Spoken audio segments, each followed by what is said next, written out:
Sementara itu, pemirsa, Kejari Denpasar memusnahkan berbagai barang bukti hasil persidangan beberapa perkara yang telah mempunyai kekuatan hukum tetap.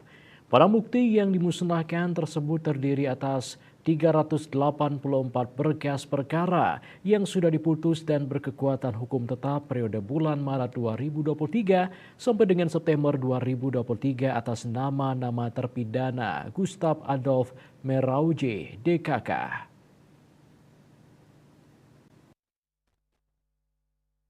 Kajari Denpasar Agus Setiadi mengatakan pemusnahan barang bukti merupakan kegiatan rutin sebagai komitmen kejaksaan untuk menyelesaikan setiap tahapan penyelesaian perkara.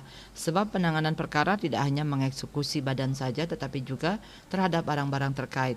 Barang bukti yang dimusnahkan meliputi 268 perkara tindak pidana narkotika, 33 perkara tindak pidana OHD, dan 47 dalam perkara tindak pidana lainnya. Barang bukti narkotika yang dimusnahkan terdiri atas sabu sebanyak 3.472 gram, ekstasi 7.333 gram, ganja 28.750,92 gram, obat-obatan 26.176 butir tablet, koplo 19.777 butir tablet, tembakau dan tembakau sintetis 111,25 gram, dan BBM oplosan 5 liter. Sedangkan barang bukti lainnya ada seperti puluhan ponsel dan senjata tajam.